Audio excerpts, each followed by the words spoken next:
इधर कुछ दिनों से एक सवाल सब लोगों के दिमाग में आ रहा है।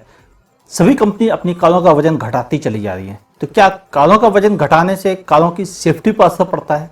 यह सवाल सभी के दिमाग में है।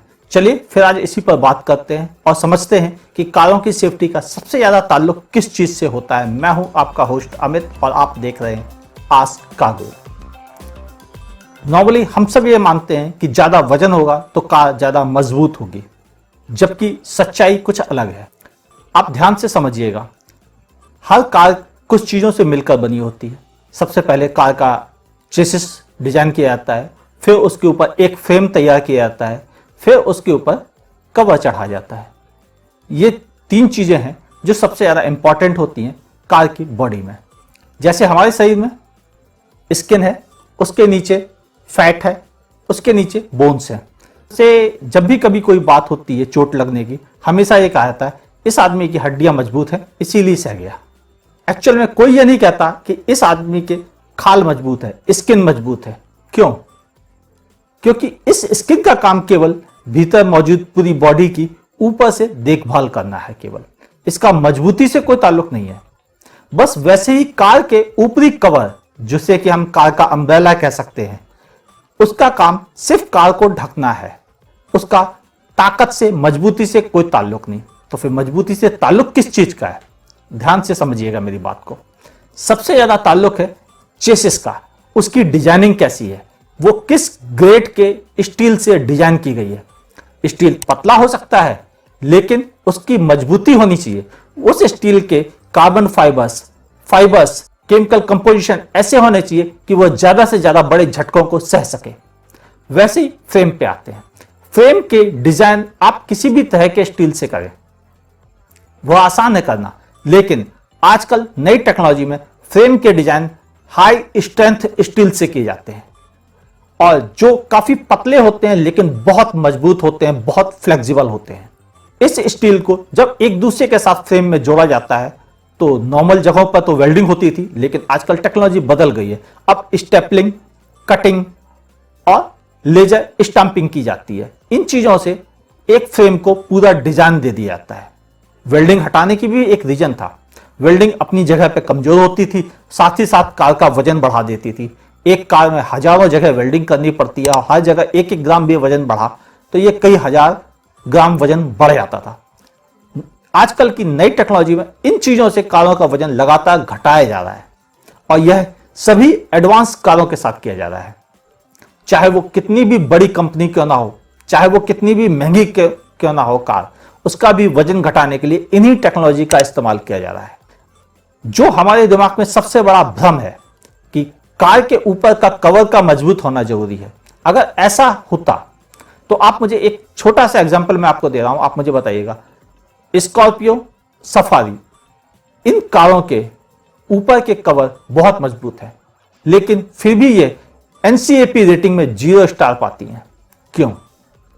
क्योंकि इनकी डिजाइनिंग खराब स्टील पर की गई है, खराब डिजाइनिंग स्ट्रक्चर पर डिजाइन की गई है कार है। इसलिए कार का बाहरी बॉडी का मजबूत होना जरूरी नहीं है, उनका फ्लेक्सिबल, अच्छी मजबूत क्वालिटी के स्टील से बना होना जरूरी है। हल्की हो उससे कोई फर्क नहीं पड़ता, बल्कि एक्चुअल में कार के लिए वो बेहतर है। एक बड़ा मिथ बहुत कस के लोगों के दिमाग में चल रहा है।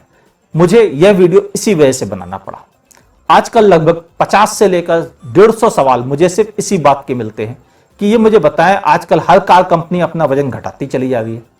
अभी तक एक कंपनी खासतौर से ये कहती थी दूसरे की कारों का वजन कम किया जा रहा है, वो खराब हो रही है, लेकिन अब पता पड़ा कि वो खुद भी अपनी कारों का वजन कम कर रही है इसी नई टेक्नोलॉजी को अडॉप्ट करके। तो सच्चाई क्या है?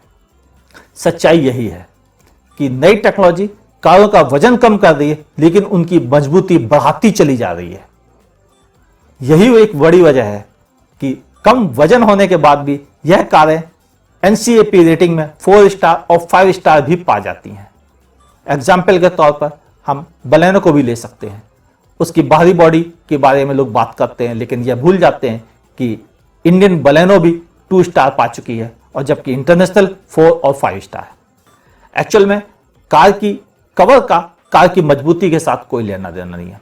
कार का फ्रेम किस तरह से डिजाइन किया गया है, उसमें किस किस जगहों पर चोट पड़ने पर भीतर नुकसान नहीं पहुंचता है। मैं आपको एनसीएपी रेटिंग के कुछ वीडियोस आपके साथ शेयर कर रहा हूं। इन वीडियो में जब साइड से कोई कार हिट होती है तो आपने देखा होगा उस कार का फ्रेम ही एक्चुअल में सेव करता है, बॉडी नहीं।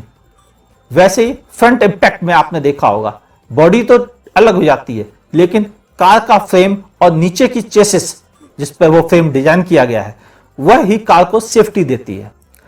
और जो सबसे ज्यादा सेफ्टी देने वाली चीजें हैं वह है एक्सीडेंट से पहले आपका बचाव करने वाली चीजें, जैसे कि ABS, EBD, back assist, traction control. यह सारी चीजें आपका एक्सीडेंट होने से बचाव करती हैं। यह ज्यादा इंपॉर्टेंट है।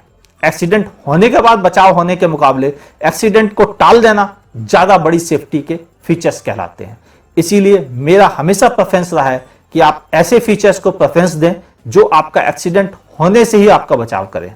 एक्सीडेंट के बाद बचाव करना तो जरूरी है, उसके लिए एयरबैग होता है कार में, लेकिन एक्सीडेंट ही ना होने दें, वो फीचर्स हमेशा इंपॉर्टेंट रहेंगे।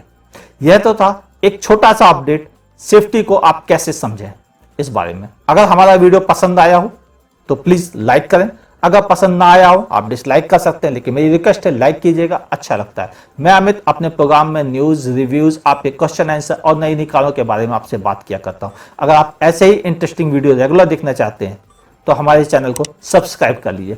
सब्सक्रिप्शन इस समय फ्री ऑफ कॉस्ट है, और एज ए वीआईपी सब्सक्राइबर सबसे पहले हमारी वीडियो देखना चाहते हैं, लाइक करना चाहते हैं, कमेंट करना चाहते हैं तो बगल में दी गई नोटिफिकेशन बेल को पुश करने में देर ना करें। मैं अमित अब आपसे इजाजत चाहता हूं। हमारा वीडियो अंत तक देखने के लिए आपका बहुत बहुत धन्यवाद।